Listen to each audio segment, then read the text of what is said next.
Hello दोस्तों, last video में हम लोगों ने कंटिन्यूटी ख़त्म किया है। बुक के अंदर का जो मिसलेनियस एक्सरसाइज है वो आप लोगों को खुद ट्राई करना है, क्योंकि मैक्सिमम एग्जांपल जो है वो सेम है जो हम लोगों ने एक्सरसाइज के अंदर देखे थे, बस उसी के ऊपर डिपेंडेंट है। कुछ एक आध दो एग्जांपल में आप लोगों को दिक्कत आ सकती है, तो आप लोग मुझे उसके अंदर पूछ सकते हो। तो आज मैं डिफरेंशिएशन स्टार्ट करने जा रहा हूँ। तो डिफरेंशिएशन के अंदर ही अगर मुझे लगता है कि पिछले कंटिन्यूटी के मिसलेनियस में से कुछ 2 4 5 एग्जांपल ऐसे हैं जो आप लोग नहीं सॉल्व कर पाएंगे, तो उसका सॉल्यूशन मैं इसी के अंदर दे दूंगा। ठीक है, सो स्टार्ट करते हैं आज डिफरेंशिएशन। अब हमें इस टॉपिक के अंदर क्या क्या पढ़ना है। देखिए, डिफरेंशिएशन को डिवाइड किया है टेक्स्ट बुक में 11th में और 12th के अंदर। ठीक है, सो 11th का जो पार्ट 2 है उसके अंदर का लास्ट टॉपिक है हमारा डिफरेंशिएशन, और 12th में पार्ट 2 का फर्स्ट टॉपिक है डिफरेंशिएशन। सो टोटल डिफरेंशिएशन जो है एंड एप्लीकेशन ऑफ डेरिवेटिव, मतलब जो कुछ भी डेरिवेटिव से रिलेटेड है वो 3 टॉपिक्स में डिवाइड है। 11th के अंदर एक टॉपिक है और 12th के अंदर 2 टॉपिक्स है। तो क्या क्या पढ़ेंगे इसके अंदर, सबसे पहले तो बात करते हैं हम 11th वाला और 12th वाला। 11th का लास्ट टॉपिक और 12th का फर्स्ट टॉपिक इसके अंदर, या फिर टोटल डिफरेंशिएशन में हम क्या क्या पढ़ने वाले हैं।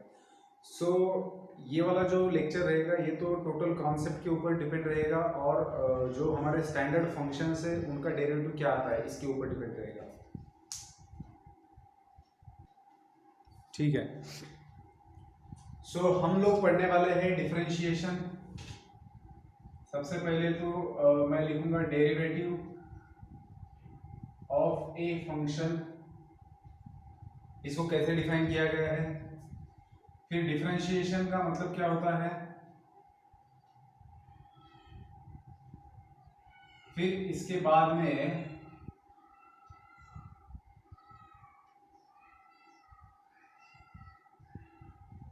डेरिवेटिव बाय फर्स्ट प्रिंसिपल का स्पेलिंग देख लेना। ठीक है, ज्योमेट्रिकल इंटरप्रिटेशन,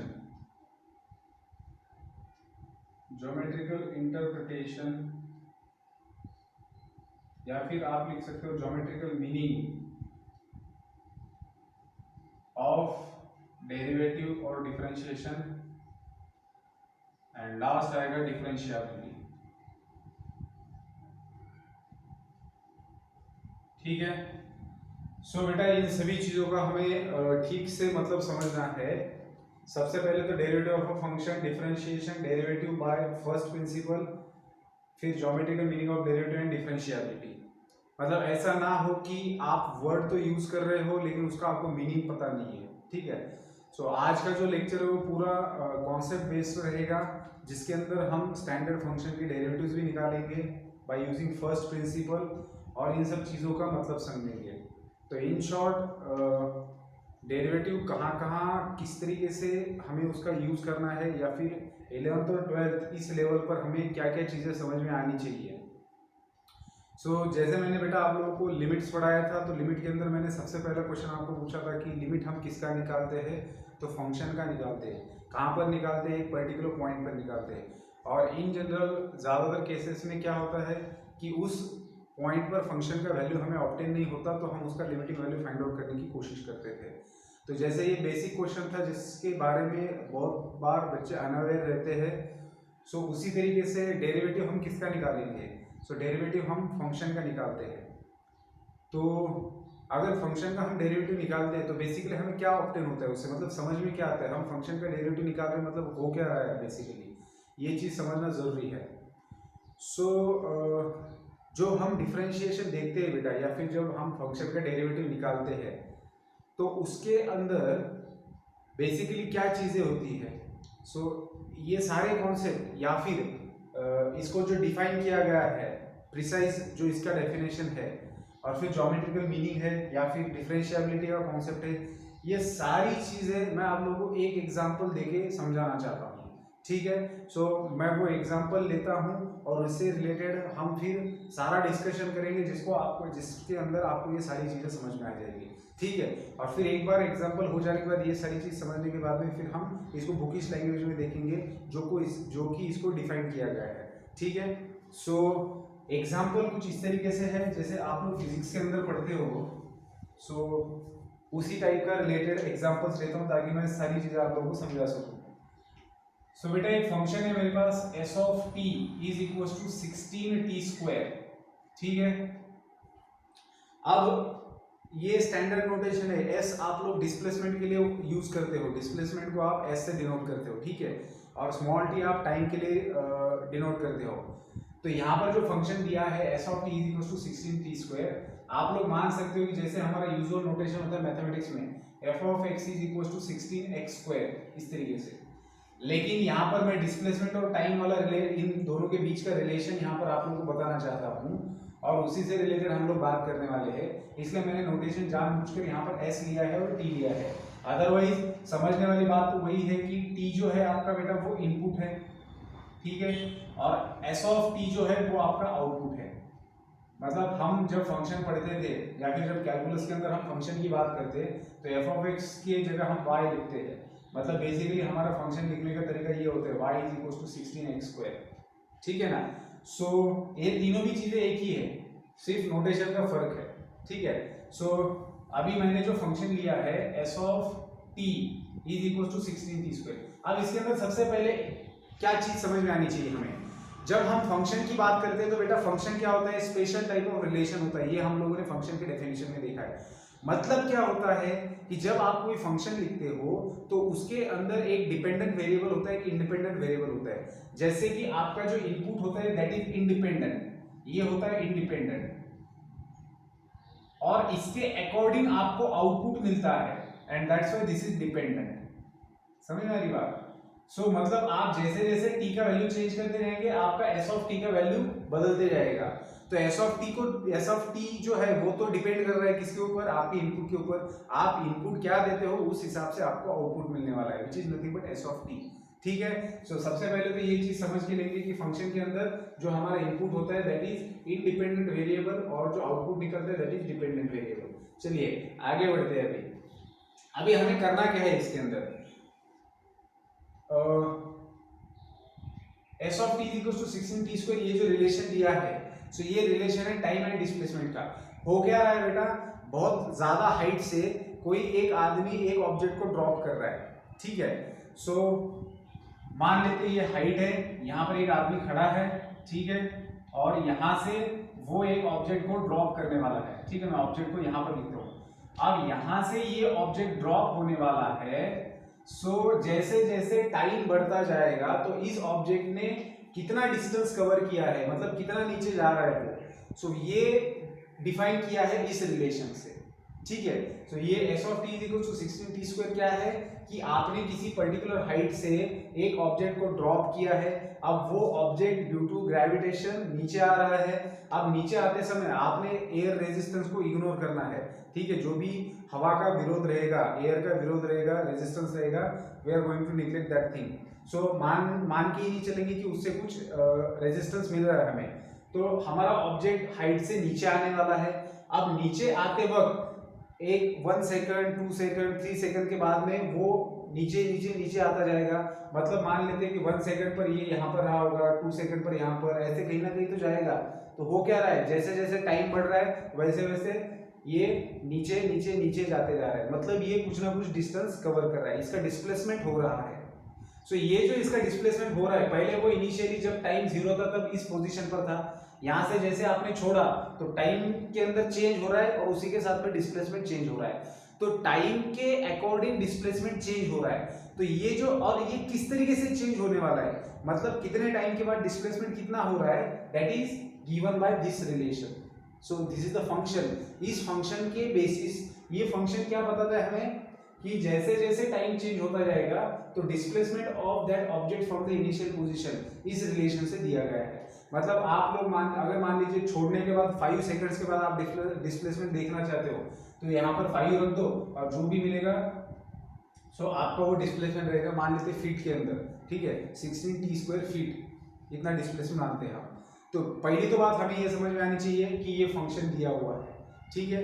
अब हमें निकालना क्या है, हमें इस फंक्शन का, ये जो फंक्शन है this gives relation between time and displacement. So पहले तो ये चीज समझ में आ गई होगी आपको कि हम पर्टिकुलर हाइट से एक ऑब्जेक्ट को ड्रॉप करने वाले हैं, ठीक है। सो जैसे जैसे टाइम चेंज होता जाएगा उसके अकॉर्डिंग डिस्प्लेसमेंट बदलने वाला है, ठीक है। अब हमें क्या निकालना है, सबसे पहली चीज हमें निकालना है velocity, velocity of that object, velocity of an object at t is equal to 2 seconds. मतलब 2 सेकंड पर उस ऑब्जेक्ट का वेलोसिटी क्या रहेगा, ये हम लोग यहाँ पर फाइंड आउट करने वाले हैं। अब वेलोसिटी आप लोगों ने पढ़ा होगा, वेलोसिटी क्या होता है, rate of change of displacement with respect to time होता है। तो ये तो हो गया आपका फॉर्मूला, और आप लोग अगर इसका वेलोसिटी निकालना भी चाहते हो तो आपको पता है कि आपको इसका डेरिवेटिव निकालना पड़ता है, और फिर आप t इज इक्वल टू 2 उसके अंदर सब्स्टिट्यूट करते हो। लेकिन ये तो बाद वाली बात हुई है ना, ये बेसिकली कैसे फाइंड आउट किया जाता है, और वही है कॉन्सेप्ट ऑफ डेरिवेटिव, ठीक है ना। तो चलिए, अब हमें डेरिवेटिव के बारे में कुछ पता नहीं है, अभी तो कुछ पता नहीं डेरिवेटिव के बारे में, लेकिन हमें क्या करना है, हमने एक हाइट के ऊपर, एक हाइट से एक ऑब्जेक्ट को नीचे डाला है, और वो ऑब्जेक्ट नीचे नीचे आता जा रहा है, जैसे टाइम चेंज होता जा रहा है डिस्प्लेसमेंट चेंज हो रहा है, ठीक है, ऑब्जेक्ट डिस्प्लेस होता जा रहा है।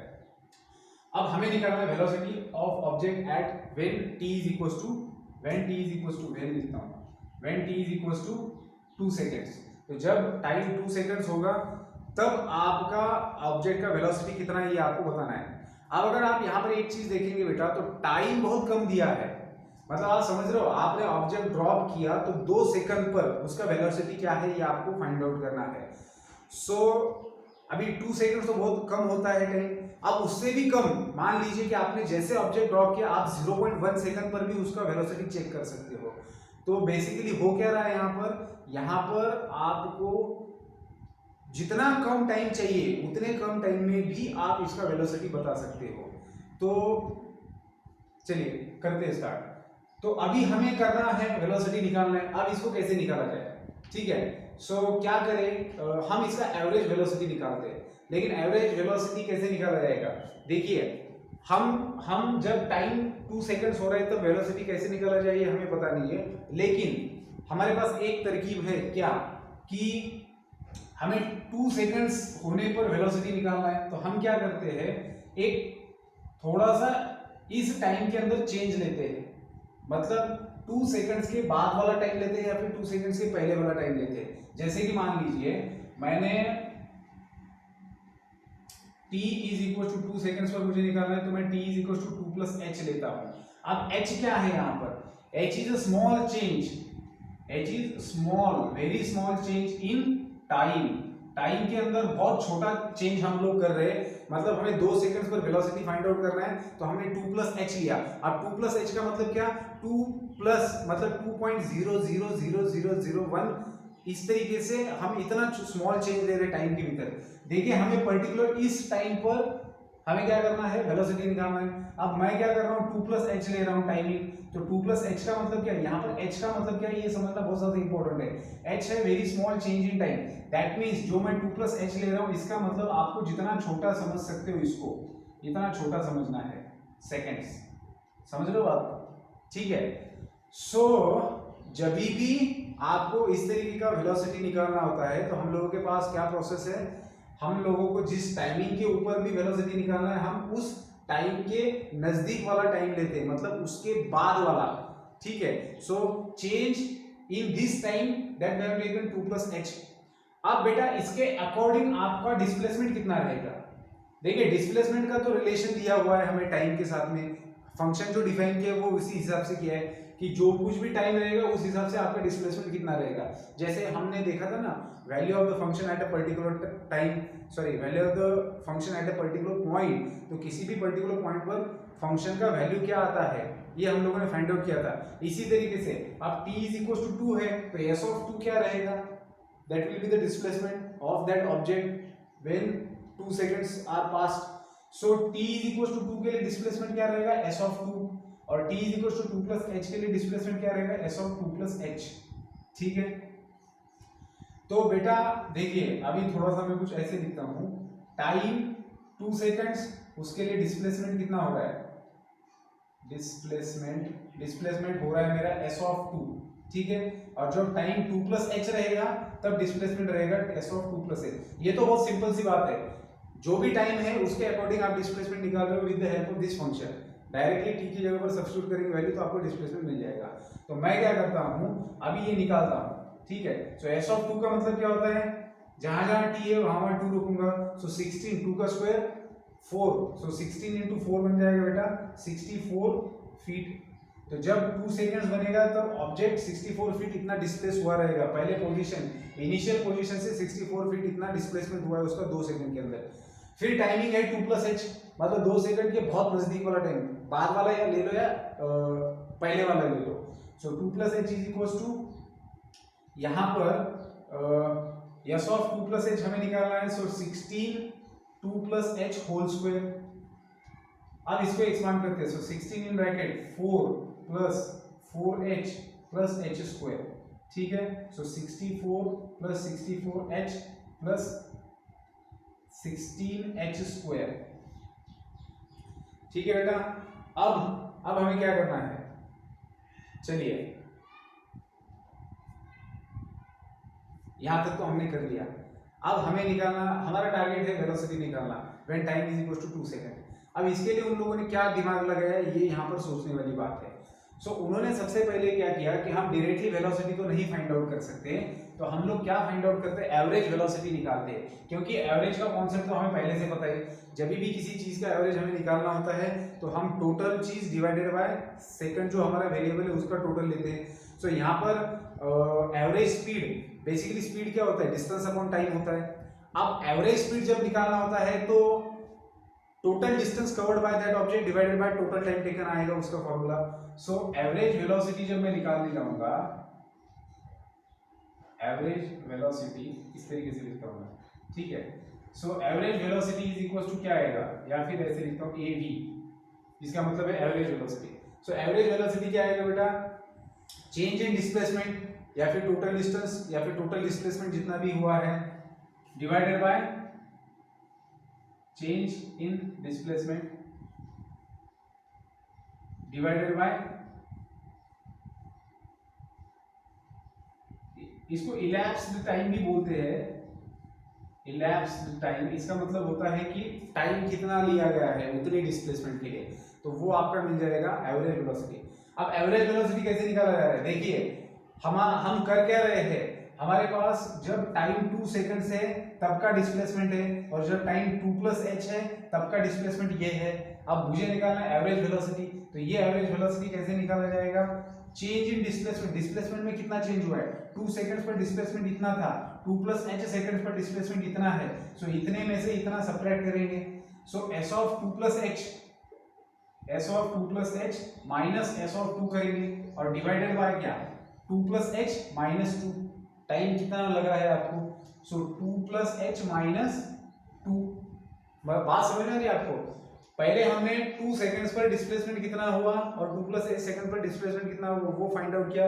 इन दोनों के बीच का जो डिफरेंस है वो इतने टाइम के अंदर इन दोनों टाइम्स का डिफरेंस जो भी आएगा, देखिए इस टाइम और इस टाइम का बीच के जो भी डिफरेंस आएगा उसमें डिस्प्लेसमेंट आपका कितना हुआ है, that is s of 2 plus H minus s of 2। अब ये जो रेशो दिख रहा है आपको बेटा, ये रेशो हम कैलकुलेट करते हैं। सो इस रेशो से हमें मिलेगा average velocity. So s of 2 plus H क्या आ रहा है, 64 plus 64h plus 16h square minus s of 2 का वैल्यू मिल रहा है हमें 64 एंड डिवाइडेड बाय ये 2 कैंसिल हो रहा है, h बच रहा है। अब 64 कैंसिल हुआ, इन दोनों टर्म्स बचे हुए टर्म्स में से आपने h को कॉमन ले लिया और ब्रैकेट के अंदर बचा आपके पास 64 plus 16h and divided by आपके पास आया h। So h get cancel. So average velocity क्या मिला आपको, 64 plus 16h is the average velocity of your object. So आपके ऑब्जेक्ट का आप लोगों ने एवरेज वेलोसिटी सबसे पहले निकाला। अब हमें क्या चाहिए, हमें एवरेज वेलोसिटी के अंदर इंटरेस्ट नहीं है, हमें इंटरेस्ट है velocity of that object when t is equal to 2 seconds. अब हम क्या करेंगे इसके लिए, तो यहाँ पर आपने लिमिट्स का कॉन्सेप्ट पढ़ा हुआ है, जिसको लिमिट्स का कॉन्सेप्ट अच्छे से समझ में आया है वो अब यहाँ पर चीज समझ पाएगा। क्या लिमिट में हमने देखा था बेटा कि एक्सिस, मान लीजिए कि limit of some function when your x approaches to a, so x approaches to a का मतलब क्या होता है?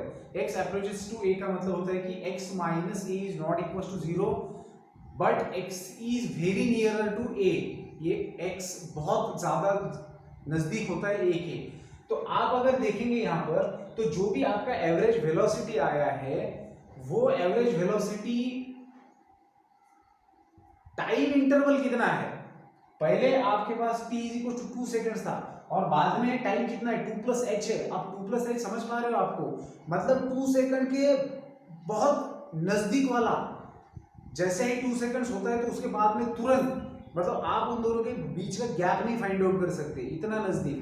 मतलब 2 सेकंड्स एंड 2 प्लस h बहुत ज्यादा नजदीक है, जैसे मैंने यहाँ पर बताया था 2 सेकंड्स, और h क्या है आपका? स्मॉल चेंज है, और वो चेंज कितना है?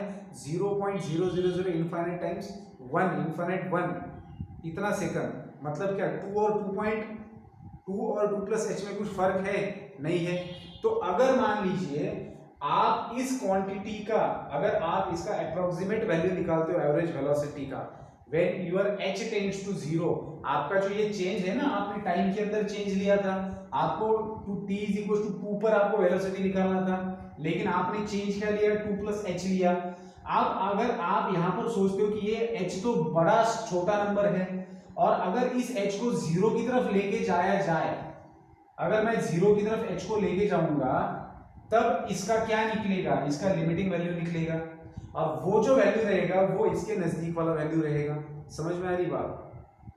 मतलब जो हमने एवरेज वेलोसिटी निकाला है, हम ये कहना चाहते हैं कि इस एवरेज वेलोसिटी का लिमिटिंग वैल्यू जो रहेगा, that will be the velocity of the object when your t is equal to 2। कैसे? देखिए, ये मुझे एवरेज वेलोसिटी मिला है, अब मैं क्या करने जा रहा हूं, इसका मैं लिमिट ले रहा हूं। So limit of this 64 plus 16h average velocity when your h tends to 0। बेटा जब हम h को 0 की तरफ लेके जा रहे हैं, तब बेसिकली t कहां जा रहा है हमारा? t is equal to 2 plus h था। अब मैं h को 0 की तरफ लेके जा रहा हूं, तो बेसिकली t क्या बनेगा? 2। मतलब t अगर 2 बनता है तो आपको क्या मिल रहा है? वेलोसिटी।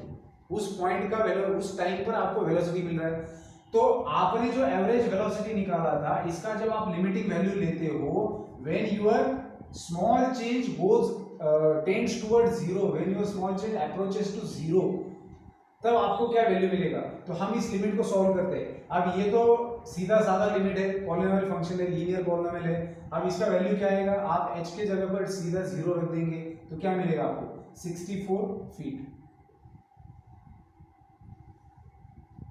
यहाँ पर 16 t स्क्वायर फीट लिखा है, ठीक है। तो आपको क्या मिला? This is what? This is velocity of object when t is equal to 2 seconds. मतलब हमें जो वेलोसिटी निकालना था, वो वेलोसिटी हमने कैसे निकाला? अब थोड़ा सा पीछे जाते हैं, पहले जो हमने देखा था। बेटा हमने एवरेज वेलोसिटी निकाला, मतलब बेसिकली क्या किया हमने? हमारे पास एक रेशो था। अब इस रेशो के बारे में थोड़ा सा सोचते हैं। इस रेशो के अंदर हमने क्या देखा? इस रेशो में देखिए, हमें जिस भी पॉइंट पर वेलोसिटी निकालना था फंक्शन का, सो हमने उस पॉइंट के नजदीक वाला एक पॉइंट लिया। अब वो जो पॉइंट है वो टाइम है हमारा, तो हमारा टाइम 2 सेकंड था, तो हमने 2 सेकंड्स के बहुत नजदीक वाला टाइम लिया। अब हम लोग क्या कर रहे थे? उन दोनों टाइम्स के बीच का डिफरेंस, मतलब कितना टाइम बचा, इलैप्स्ड टाइम इसीलिए कहा कि बहुत छोटा टाइम है, ठीक है। 2 और 2.00001 इनके बीच का डिफरेंस आप खुद देख सकते हो कितना छोटा टाइम हो रहा है वो। उस टाइम में आपका डिस्प्लेसमेंट क्या आ रहा है? सो आपका ये जो रेशो है, इस रेशो को कहा जाता है बेटा इंक्रीमेंट्री रेशो। इंक्रीमेंट्री रेशो। अब इंक्रीमेंट का मतलब हमारे दिमाग में होता है कि इंक्रीज होना, लेकिन यहाँ पर वो वाला मीनिंग नहीं है। इंक्रीमेंट्री रेशो जो लिया है वर्ड, तो इसका बेसिकली मीनिंग होता है कि चेंज, ठीक है ना। सो वो चेंज बड़ा, मतलब इंक्रीज वाला चेंज भी हो सकता है, डिक्रीज वाला चेंज भी हो सकता है। So this is what incrementary ratio का मतलब होता है कि आपको चेंज कितना मिल रहा है, ठीक है ना। सो वो इंक्रीज्ड चेंज भी हो सकता है, डिक्रीज्ड चेंज भी हो सकता है। तो बेसिकली आप लोग कर क्या रहे हो, जब आपको किसी पर्टिकुलर पॉइंट पर टाइमिंग पर अगर आपको वेलोसिटी निकालना था तो आप लोगों ने इंक्रीमेंटरी रेशो लिया। अब इंक्रीमेंटरी रेशो का मतलब क्या कि डिस्प्लेसमेंट दो पॉइंट्स पर मिल रहे हैं, आपने उनको सब्ट्रैक्ट किया और उस दोनों जिन दो पॉइंट्स पर जिन दोनों टाइमिंग्स पर आपने वो डिस्प्लेसमेंट लिया था उससे आपने डिवाइड किया। अब ये जो रेशो है इसका जो भी वैल्यू मिल रहा है वो एग्जैक्ट उस पॉइंट पर जो वैल्यू मिलने वाला है उसके बहुत नजदीक वाला है। तो आप उस वैल्यू पर कैसे पहुंच सकते हो, यूजिंग लिमिट। मतलब यहां पर हमने वेलोसिटी निकालने के लिए क्या किया, पहले हमने एक रेशियो निकाला और फिर उस रेशियो का लिमिटिंग वैल्यू लिया। और लिमिटिंग वैल्यू कैसे ले रहे हैं हम, when your small change approaches to zero. तो इस वाले सिचुएशन में आपको जो भी वैल्यू मिला है और जो भी हमने किया है तो बेटा इसको यहाँ पर बोला जाता है derivative of S of T. अब जो हमारा फंक्शन था उसकी तरफ आते हैं। ये जो कुछ भी करके हमने ये ऑब्टेन किया ना 64 feet velocity, so this is what derivative, इसको कहा जाता है derivative of S of T. इस फंक्शन का S of T is a function, इस फंक्शन का हमने डेरिवेटिव लिया। डेरिवेटिव ऑफ दिस फंक्शन कहां पर, लेकिन when t is equal to 2 seconds, जब आपका t 2 सेकेंड्स रहेगा उस टाइम पर हमने इस फंक्शन का जो वैल्यू निकाला दैट इज डेरिवेटिव। तो जैसे हमने particular t is equal to 2 seconds पर निकाला तो आप वो किसी भी टाइम पर ये वैल्यू निकाल सकते हो बाय यूजिंग सेम मेथड। हम सेम मेथड का यूज करके किसी भी टाइमिंग पर ये डेरिवेटिव निकाल सकते हैं। जैसे मान लीजिए आप इसी एग्जांपल में t is equal to 2 seconds की जगह पर अगर हमें वेलोसिटी निकालना है when t is equal to c seconds, c जानबूझ के ले रहा हूं मैं क्योंकि ये सारे नोटेशन हमें डेरिवेटिव में आने वाले हैं। अगर मान लीजिए हमें वेलोसिटी ऑफ ऑब्जेक्ट निकालना है when t is equal to c seconds, हम क्या करेंगे, हम फिर से एवरेज वेलोसिटी निकालेंगे। कैसे, f s of c plus h, s of c plus h, क्योंकि c क्या है, टाइमिंग है। हम चेंज इन दिस टाइम लेने वाले, बहुत छोटा चेंज लेने वाले c plus h। So f of c plus s of c plus h minus s of c लेंगे एंड डिवाइडेड बाय क्या आएगा, c plus h minus c, तो c c कैंसिल होगा और फिर से वही वाला आप कैलकुलेशंस करेंगे, ठीक है ना। सो आपको क्या मिलने जा रहा है बेटा यहाँ पर, जो वहां पर, हाँ चलिए इसको कैलकुलेट, अगर इसको कैलकुलेट करते हैं हम तो s of c plus h का वैल्यू क्या आएगा, 16 into C plus H whole square minus S of C का वैल्यू क्या आएगा 16 C square divided by H. अब आप इसको कैलकुलेट करेंगे तो 16 सी स्क्वायर फिर 2 सी एच मतलब प्लस 32 सी एच और यहाँ पर आएगा 16 H square minus 16 C square. सो बेटा 16 सी स्क्वायर कैंसिल हुआ, एच नीचे आया। अब इन दोनों टर्म्स में से एच को बाहर निकालेंगे तो 32 सी प्लस 16 एच बचेगा divided by H. So H H cancel होगा, बचा क्या 32 सी प्लस 16 एच। अब आपका जो ये एवरेज वेलोसिटी आप फिर से उसका क्या करेंगे, लिमिटिंग वैल्यू लेंगे when your this small change approaches to zero.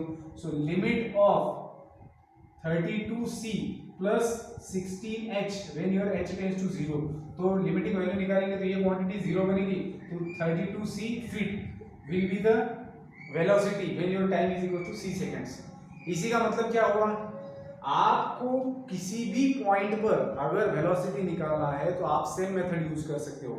इसका मतलब हम लोग कर क्या रहे हैं, हम लोग एक रेशो फाइंड आउट कर रहे हैं चेंज वाला जिसको इंक्रीमेंटल रेशो कहा जा रहा है और उस रेशो का हम लिमिटिंग वैल्यू निकाल रहे हैं और उसी को हम लोग कह रहे हैं कि उस फंक्शन का डेरिवेटिव उस पर्टिकुलर पॉइंट पर। तो यहाँ पर सबसे इंपॉर्टेंट चीज यही है बेटा कि किसी भी फंक्शन का अगर हम डेरिवेटिव निकालना चाहते हैं किसी पर्टिकुलर पॉइंट पर तो हमें क्या करना है, उस पॉइंट का चेंज लेना है, सॉरी हाँ चेंज ही तो लेंगे। जैसे यहाँ पर हमें t इक्वल टू 2 सेकंड्स पर वेलोसिटी निकालना था वैसे हमें कोई भी एक फंक्शन है। चलिए अब जनरल डेफिनेशन की तरफ जाते हैं हम।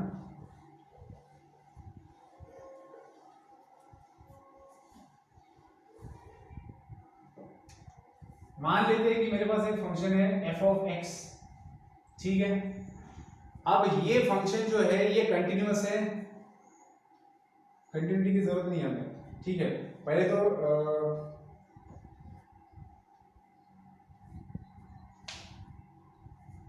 हमें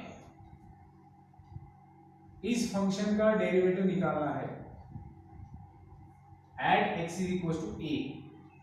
ठीक है, तो क्या करेंगे हम, अगर मुझे इसका डेरिवेटिव निकालना है इस पॉइंट पर, सो मैं क्या करने जा रहा हूं, मैं यहाँ पर x इज इक्वल टू क्या करूंगा, x इज इक्वल टू इस पॉइंट पर निकालना है ना, तो इस पॉइंट के अंदर स्मॉल चेंज करूंगा मैं a प्लस एच, फिर मैं क्या करूंगा f of a plus H find out करूंगा, उसका डिफरेंस लूंगा f ऑफ a के साथ में, इस पॉइंट पर वैल्यू ऑफ द फंक्शन, इस पॉइंट पर वैल्यू ऑफ द फंक्शन, इन दोनों का डिफरेंस और फिर इन दोनों का डिफरेंस। ये जो रेशियो मुझे ऑब्टेन होगा, इस रेशियो का मैं लिमिटिंग वैल्यू लूंगा जब मेरा ये स्मॉल वाला चेंज जीरो की तरफ अप्रोच करेगा। और ये जो भी क्वांटिटी आपको मिलेगी इसी को कहा गया है डेरिवेटिव, इसी को कहा है derivative of F of X when X is equals to A. इस पर्टिकुलर पॉइंट पर इस फंक्शन का डेरिवेटिव मतलब ये वैल्यू। अब लिमिट आया है बेटा, यहाँ पर लिमिट आया है, तो बहुत ज्यादा इंपॉर्टेंट है कि इस लिमिट का वैल्यू एग्जिस्ट करना चाहिए, ठीक है ना। सो जब मैं किसी फंक्शन का पर्टिकुलर पॉइंट पर डेरिवेटिव निकालता हूं, मतलब मैं रेशियो का लिमिटिंग वैल्यू निकालता हूं, ये आप लोगों को पहली चीज समझनी चाहिए। जब मैं किसी भी फंक्शन का डेरिवेटिव निकालता हूं किसी पर्टिकुलर पॉइंट पर, तब मैं इस तरीके का रेशियो फॉर्म करता हूं जिसको इंक्रीमेंटल रेशियो कहा जाता है, और इस रेशियो का मैं लिमिटिंग वैल्यू निकालता हूं। तो अगर मैं लिमिटिंग वैल्यू निकालता हूं तो मुझे पता है कि जब भी लिमिट आता है तो लिमिट एग्जिस्ट होना बहुत ज्यादा जरूरी होता है। तो यहाँ पर भी वो केस आता है कि आप जो लिमिटिंग वैल्यू निकाल रहे हो वो अगर एग्जिस्ट करता है तो वो जो भी वैल्यू रहेगा उसको कहा जाएगा derivative of F of X when your X is equal to A. अब लिमिट एग्जिस्ट करने का मतलब क्या होता है, लेफ्ट हैंड लिमिट और राइट हैंड लिमिट सेम होना चाहिए। तो इसके अंदर भी वही केस आती है, limit of F of A plus H minus F of a divided by h when your h tends to 0 minus is equals to limit of f of a plus h minus f of a divided by h when your h tends to 0 plus. So अगर left hand limit and right hand limit of this equal आता है तो हम कहते हैं limit exist करता है। तो बेटा यहाँ पर इसको कहा गया है लेफ्ट हैंड डेरिवेटिव LHD, और यहाँ इसको कहा गया है राइट हैंड डेरिवेटिव RHD, ठीक है। So left hand derivative and right hand derivative अगर इक्वल आते हैं तो हम कहते हैं कि इसका लिमिट एग्जिस्ट करता है। और यही कॉन्सेप्ट है डिफरेंशिएबिलिटी का, मतलब कोई भी फंक्शन डिफरेंशिएबल है। देखो डेरिवेटिव फंक्शन का, डेरिवेटिव ऑफ अ फंक्शन का मतलब क्या है, आप ये डेफिनेशन आता है किसी भी फंक्शन का डेरिवेटिव निकालने का मतलब लिमिट निकालना।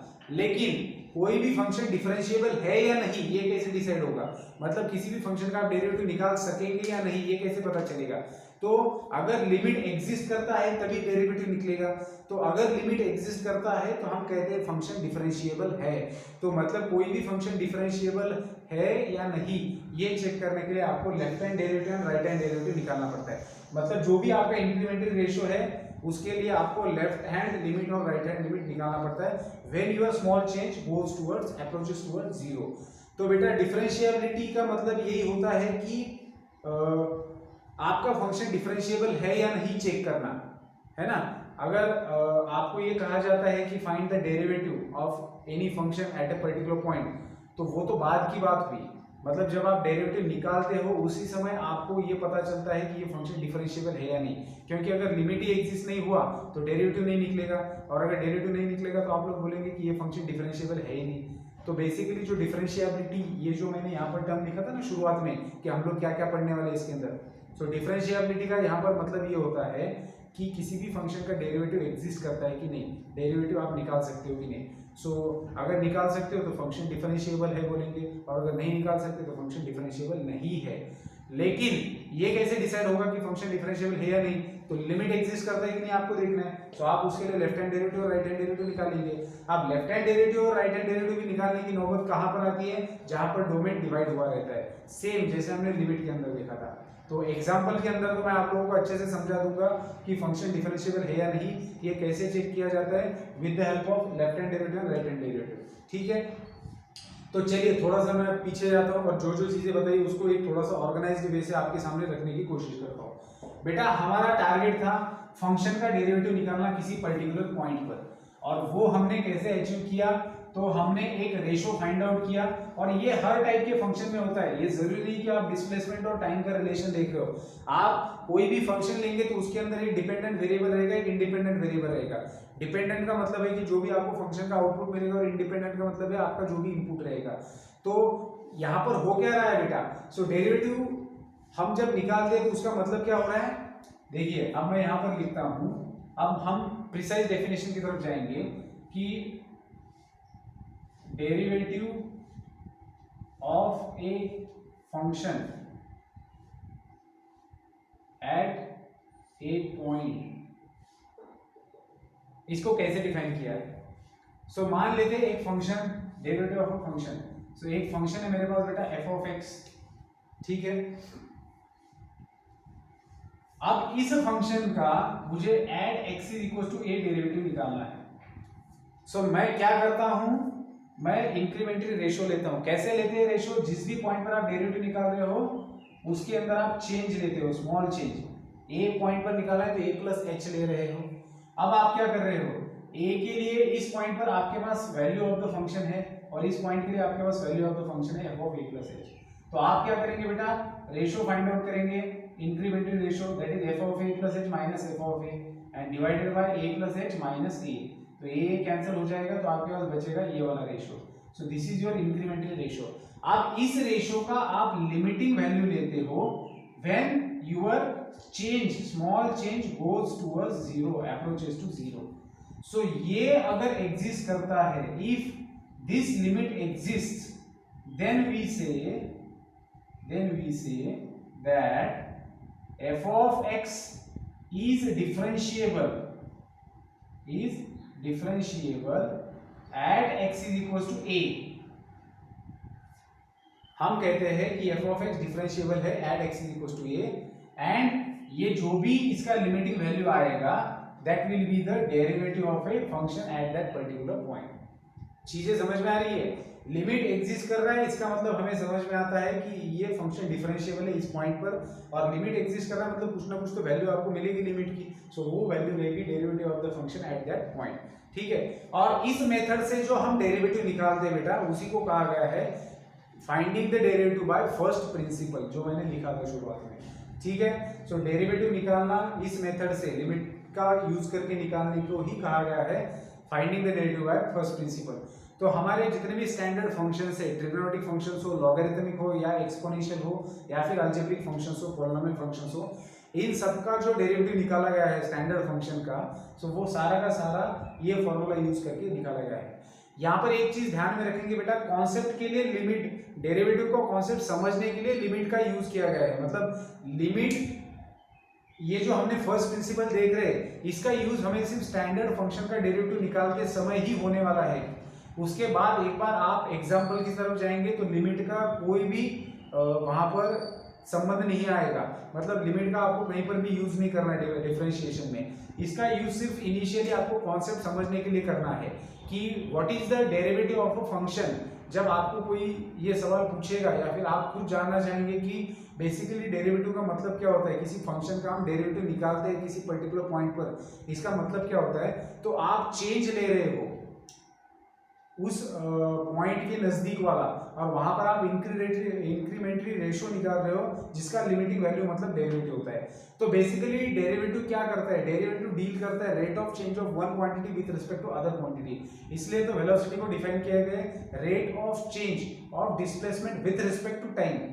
इस तरीके से क्यों किया है, क्योंकि डेरिवेटिव क्या करता है, रेट को मेजर करता है, रेट ऑफ चेंज, एक क्वांटिटी के अंदर जो चेंज हो रहा है with respect to other quantity, और वो जो चेंज हो रहा है वो कितना भी स्मॉल चेंज क्यों ना हो, मतलब इतना, इसीलिए तो मतलब आप जैसे फिजिक्स में बोला जाता है इंस्टैंटेनियस वेलोसिटी निकालना। इंस्टैंटेनियस का मतलब क्या होता है, चेंज इतना कम है बेटा कि उस चेंज में भी आप उस चीज को फाइंड आउट करते हो with the help of derivative. समझ रहे हो बात को।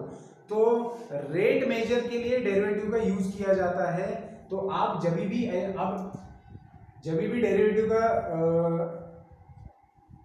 के बारे में बात होती है तब बेसिकली डेरिवेटिव क्या करता है, चेंज इन वन क्वांटिटी, जैसे आप इस क्वांटिटी के अंदर चेंज दिख रहे हो, जब आपके x के अंदर चेंज हो रहा है, चेंज कैसे हो रहा है x के अंदर, तो x यहां से यहां तक जा रहा है, उस समय आपका f of x कहां से कहां तक जाएगा, सो ये जो चेंज है, इस चेंज को आपने निकाला है with the help of limit, और उसी को कहा गया है डेरिवेटिव ऑफ द फंक्शन।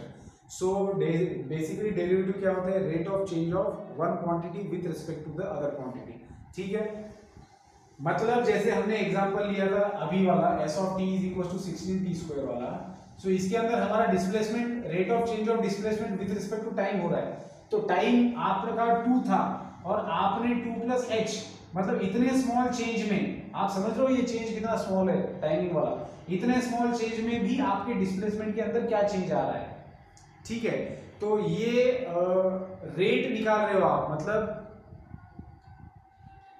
इस क्वांटिटी में जो इनपुट के अंदर आपके इंडिपेंडेंट वेरिएबल के अंदर जितना स्मॉल चेंज हो रहा है उसके अकॉर्डिंग आपके फंक्शन के अंदर क्या चेंज हो रहा है, आप लोगों को ये चीज यहाँ पर मिल रही है। ठीक है, अब देखते हैं बेटा इसी एग्जांपल के हेल्प से कि रेट ऑफ चेंज को किस तरीके से इन्होंने ज्योमेट्रिकली रिप्रेजेंट किया है। Rate of change of one quantity with respect to other quantity, इसको ज्योमेट्रिकली कैसे रिप्रेजेंट किया है।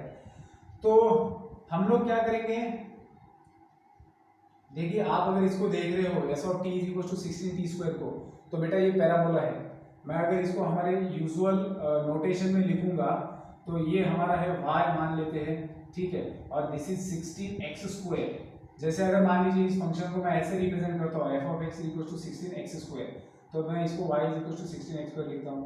अब y is equal to 16x², तो ये कौन सा फॉर्म हुआ, x² is equal to 4by वाला फॉर्म हुआ है ना।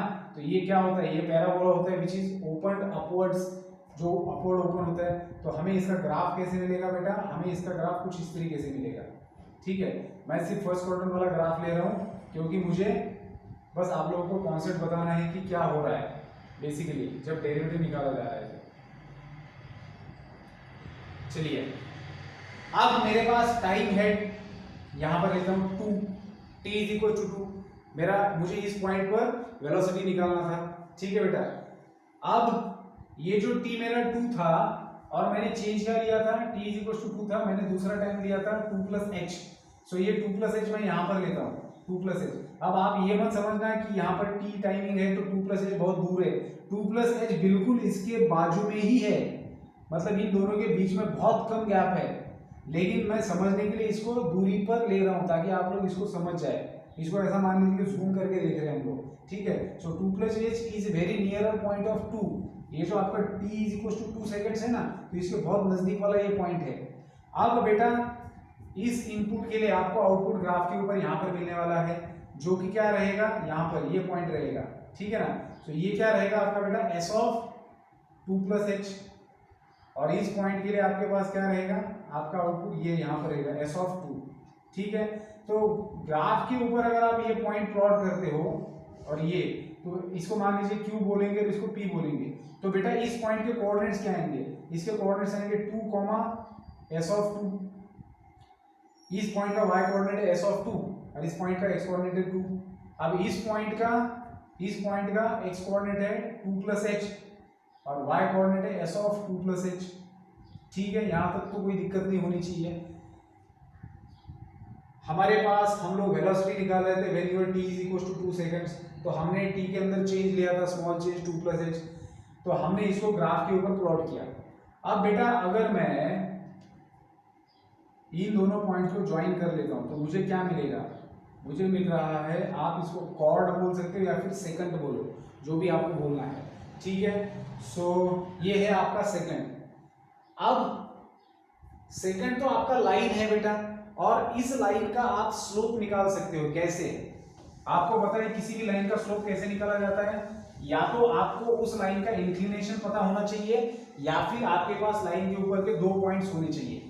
अभी यहाँ पर अगर आप देखेंगे तो आपके पास लाइन के ऊपर के 2 पॉइंट दिए हुए हैं, और अगर आपके पास लाइन के ऊपर के 2 पॉइंट दिए हुए हैं तो आप आराम से स्लोप निकाल सकते हो with the help of slope of secant PQ is equal to y2 minus y1 divided by x2 minus x1। अब बेटा यहाँ पर y2 क्या है मेरा, ये अगर x1 y1 है तो ये x2 y2 है। सो y2 क्या है मेरा, s ऑफ 2 प्लस h है, और y1 क्या है, s ऑफ 2 है, एंड डिवाइडेड बाय क्या आएगा, x2 minus x1 that is 2 plus H minus 2, so 2 cancel हो जाएगा। और हम लोगों ने ये कैलकुलेशन ऑलरेडी कर रखा है, एस ऑफ 2 प्लस एच का वैल्यू हमने निकाला था और उसमें से एस ऑफ 2 सब्ट्रैक्ट किया था, तो हमें क्या मिला था 64 प्लस 16h और ब्रैकेट के बाहर आया था h, सो ये h कैंसिल हुआ था। ठीक है, सो आपको बेसिकली स्लोप क्या मिला है बेटा 64 प्लस 16h, ये आपको स्लोप मिला था। लेकिन ये स्लोप किसका है बेटा, ये स्लोप है आपके सेकंड का, सेकंड PQ का स्लोप है ये। ठीक है, अब आपने क्या किया था, ये जो भी रेशो आया था आपका, आपने इसका लिमिट लिया था, लिमिटिंग वैल्यू लिया था when your h tends to 0। जब आपका h 0 की तरफ जाएगा तब आपको इसका वैल्यू क्या मिलेगा, तो ये आपने लिमिट निकाला था। तो अभी यहां पर हमारे पास सेकंड का स्लोप है, स्लोप ऑफ सेकंड PQ है मेरे पास, स्लोप ऑफ सेकंड PQ है 64 प्लस 16h। अब मैं इसका लिमिटिंग वैल्यू निकाल रहा हूं, मतलब मैं क्या कर रहा हूं, h को 0 की तरफ लेके जा रहा हूं। तो अब हम इसको ग्राफ के ऊपर देखते हैं। बेटा जब आप h को 0 की तरफ लेके जाएंगे, when your h tends to 0, अब h 0 की तरफ जा रहा है, इसका मतलब समझ लो, जैसे जैसे h 0 की तरफ अप्रोच होगा वैसे वैसे q will tends to p, मतलब जैसे जैसे आपका h 0 की तरफ जाते जाएगा वैसे वैसे आपका 2 प्लस एच जाएगा 2 की तरफ, और 2 प्लस एच अगर 2 की तरफ जा रहा है तो पॉइंट क्या करेगा, धीरे धीरे धीरे धीरे जैसे जैसे h 0 की तरफ जाएगा पॉइंट धीरे धीरे q से होते हुए ग्राफ के ऊपर दौड़ते हुए p की तरफ आएगा। तो जब आपका पॉइंट h आपका 0 के इतने नजदीक जाएगा कि मान लीजिए 0 ही हो गया, उस समय आपका जो q है वो बिल्कुल p के ऊपर आके बैठेगा। तो इस समय आपका सेकंड के अंदर क्या क्या चेंज हो रहा है, तो जैसे जैसे आपका h 0 की तरफ जा रहा है आपका q p के नजदीक आ रहा है, मतलब पहले आपका q यहाँ पर आएगा, फिर यहाँ पर आएगा, फिर यहाँ पर आएगा, फिर यहाँ पर आएगा। मतलब जब आप p और q को ज्वाइन करते जाएंगे उसी फॉर्मेट में, तो जैसे जैसे आप p और q को ज्वाइन करते जाएंगे तो क्या हो रहा है, थोड़ा सा ग्राफ मैंने ऐसे निकालना चाहिए था ताकि आप लोगों को, और चलिए मैं निकाल देता हूँ, थोड़ा सा इसको कर्व ऐसे ले लेता हूँ।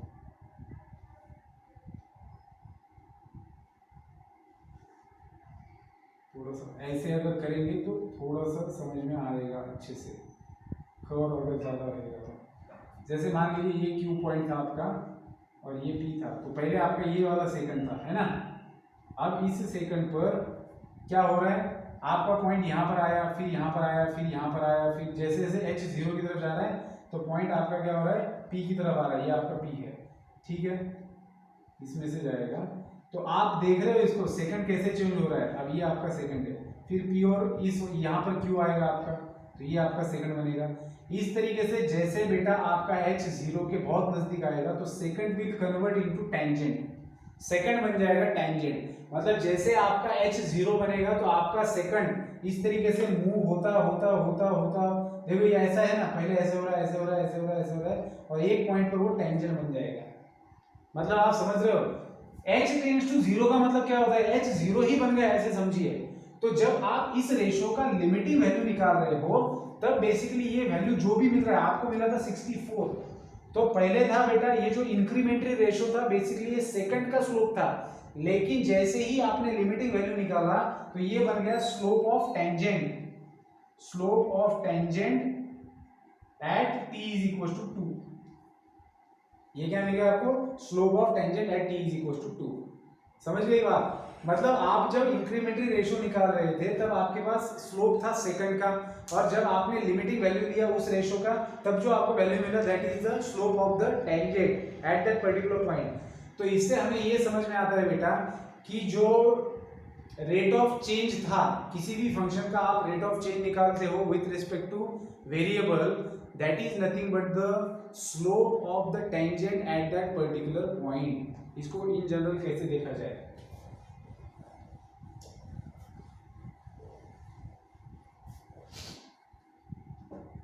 देखिए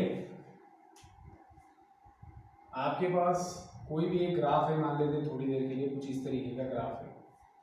अब ये फंक्शन है जिसको आप बोल रहे हो एफ ऑफ एक्स, और आप इसका डेरिवेटिव निकाल रहे हो, मतलब रेट ऑफ चेंज निकाल रहे हो, तो इसका डेरिवेटिव जो भी आ रहा है at x is equal to A निकाल रहे हो। ठीक है, तो ये पॉइंट है x is equal to a, ठीक है बेटा, ये पॉइंट है x is equal to a। तो यहाँ पर आपको एक चीज समझनी है, जब आप इस फंक्शन का इस पॉइंट पर डेरिवेटिव निकालते हो, मतलब क्या करते हो आप, लिमिटिंग वैल्यू निकालते हो किसका, f of a plus H minus f of a by h and h tends to 0। तो बेटा बिफोर फाइंडिंग द लिमिट, ये आपका a है, x is equal to a है, तो कहीं ना कहीं a प्लस एच रहेगा, मान लीजिए ये है a प्लस एच। तो ये जो सेकंड बन रहा है ना इन दोनों पॉइंट को ज्वाइन करने के बाद, तो इस सेकंड का स्लोप होता है ये वाला वैल्यू। और जब आप लिमिटिंग वैल्यू लेते हो when your h tends to 0, तब ये पॉइंट मूव होता होता इसी पॉइंट पर आता है, क्योंकि h अगर 0 बनेगा तो ये पॉइंट तो यही बनने वाला है, मतलब इसको मूव करते हुए यहाँ पर आना है, और अगर ये मूव करते हुए यहाँ पर आया तो ये सेकंड बन जाता है टेंजेंट। तो limiting value of this incrementary ratio is basically slope of tangent, is slope of tangent, कहां पर, एट दिस पर्टिकुलर पॉइंट। लेकिन जो हमने डेरिवेटिव निकाला था वो बेसिकली क्या था, rate of change of f of x। मतलब यहाँ पर दो चीजें आपको समझ में आती है कि जब आप f ऑफ x का डेरिवेटिव निकाल रहे हो at x is equal to a, ठीक है, सो वो बेसिकली क्या है, वो है ये value limit of f of a plus h minus f of a divided by h as h tends to 0, ठीक है। सो बेटा limiting value of this incrementary ratio, limiting value of this incrementary ratio